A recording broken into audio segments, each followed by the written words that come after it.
ডিমটা আমি এভাবে উল্টাবো না, একটু খুচখুচ করে তারপর আমি কাইটা উল্টাবো। কারণ আসসালামু আলাইকুম, আশা করি সবাই ভালো আছো, আমিও তোমাদের দোয়ায়ও ভালোবাসায় ভালো আছি। আজকে করে দেখাবো করলা ভাজি, ছোট থেকে বড় সবাই পছন্দ করবে।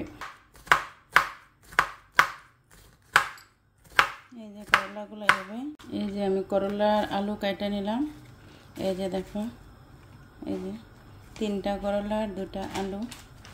এই যে এখন আমি পেঁয়াজ রসুন কাটা নেব। এখন আমি এখানে নিয়েছি কাঁচামরিচ, এখানে নিয়েছি রসুন, আর এখানে নিয়েছি পেঁয়াজ। পেঁয়াজ একটু পরিমাণে বেশি দেবো, কারণ করলা ভাজির লাগে পেঁয়াজ একটু বেশি দিলে ভালো লাগে, সেজন্য আমি নিচ্ছি পেঁয়াজ। এখন আমি একটু এক সাইড করে পেঁয়াজ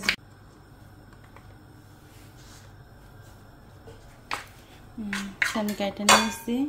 আর এখানে এই যে এখানে রসুনগুলো এরকম করে কেটে নিয়েছি, পেঁয়াজগুলো একটু মোটা করে কাটছি, কারণ আমি পেঁয়াজগুলো আমার চোখে ঝাঁজ ধরে, এই জন্য আমি পেঁয়াজ কাটতে পারি না চিকন করে, তারপরে যতটুকু সম্ভব আমি কাটছি। তারপরে এখানে রসুন কাটলাম আর কাঁচামরিচ এগুলো কাটলাম। এই যে আমি এখন চলে যাব ভাজি। এখন একটা পাতিলার মধ্যে দিয়ে দিব অল্প একটু তেল, এখানে অল্প একটু তেল দিলাম।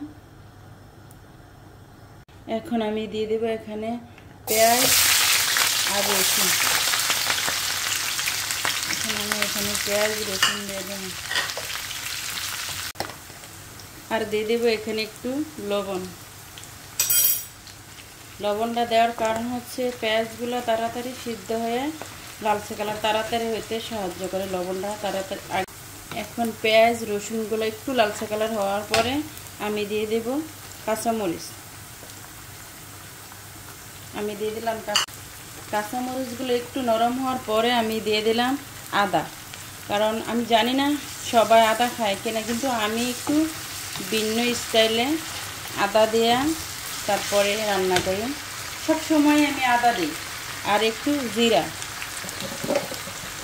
একটু হলুদ, একটু ধনিয়া। আমি বললাম তো এইভাবে রান্না করে দেখো, করলা ভাজি দিয়া সবাই ছোট থেকে বড় সবাই এভাবে করলা ভাজি করলে সবাই আর কিছু লাগবে না, সবাই খাইবে করে। এখন দিয়ে দিলাম আমি করলাগুলা একটু করে টমেটোটি চালনি দিয়ে চাইলা, তারপর মানে চুল কাটা, তারপরে যেগুলো সিদ্ধ হয় না এগুলো ফেলে দিয়ে এখন আমি একটু পানি আরও একটু বাড়াইয়া এখন আমি টক রান্না করার জন্য এখানে দিয়ে দিলাম হলুদ, দিলাম একটু রসুন, কাঁচামরিচ, কয়েকটা কাঁচামরিচ দিয়ে দিলাম। আমার ভাজিটা হইতেছে, এই যে দেখো ভাজিটা আমার এই অবস্থা, এই যে দেখো অলমোস্ট আমার করলা ভাজি হয়ে গেছে। এখন আমি এগুলো নামাই নেব। এই যে দেখো আমার করলা ভাজি হয়ে গেছে, এখন আমি করলা ভাজিটা নামাই নেব। আমি করলাটা একটা বাটির মধ্যে ঢেলে নিতেছি। এর মধ্যে আমি করলাটা একটা পাতিলের মধ্যে ঢেলে নিলাম। এখন এটার মধ্যে এখানে রসুন আর পেঁয়াজ, একটু পেঁয়াজ ছিল, পেঁয়াজটাও দিয়ে দিলাম। এখন এই যে লালচে কালার হয়েছে, লালচে কালার হওয়ার পরে দিয়ে দেব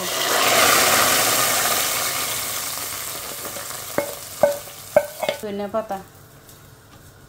এই যে আমি টকের মধ্যে একটু ধনিয়া পাতা দিয়ে দিলাম।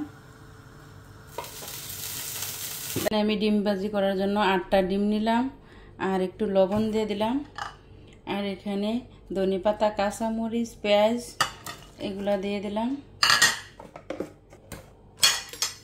দিলাম একটু জিরার গুঁড়া, ভালো করে কষলাইয়া তারপর ডিমটা ভাজি করব। এভাবে ভালো করে কষলাইলে তারপর সব কিছু মশলা, লবণ সব কিছু একসাথে অ্যাডজাস্ট হবে। আজকে আমি ডিমটা ভাজি করব, 2 রকম তেল দেব। এখন দিয়ে দিয়েছি অলিভ অয়েল, এটা হচ্ছে সরিষার তেল, এই যেটা হচ্ছে সরিষার তেল।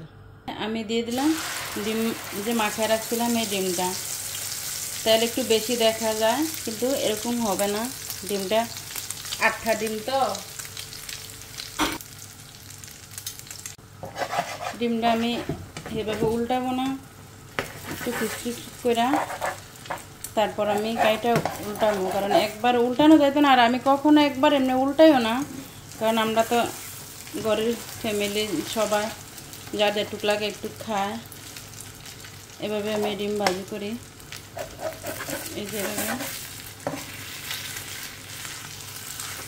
এই যে এভাবে উল্টাই নেব পুরোটা ডিম।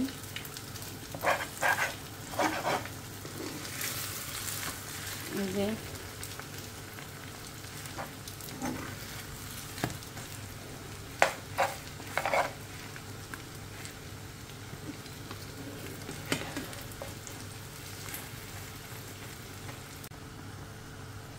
আমার রান্না অলমোস্ট কমপ্লিট। এখন আমি নিয়ে নিছি ভাত, আর নিলাম ডিম ভাজি, এখানে নিলাম ডিম ভাজি, আর নিলাম এই যে করলা ভাজি, এই যে এখানে নিলাম করলা ভাজি। এটা হচ্ছে আমার দুপুরের খাবার। এই হচ্ছে আমার হচ্ছে টক করলা ভাজি ডিম, এটা হচ্ছে আমার দুপুরের খাবার। এই তো আজকের মতো এই পর্যন্ত। আল্লাহ হাফেজ।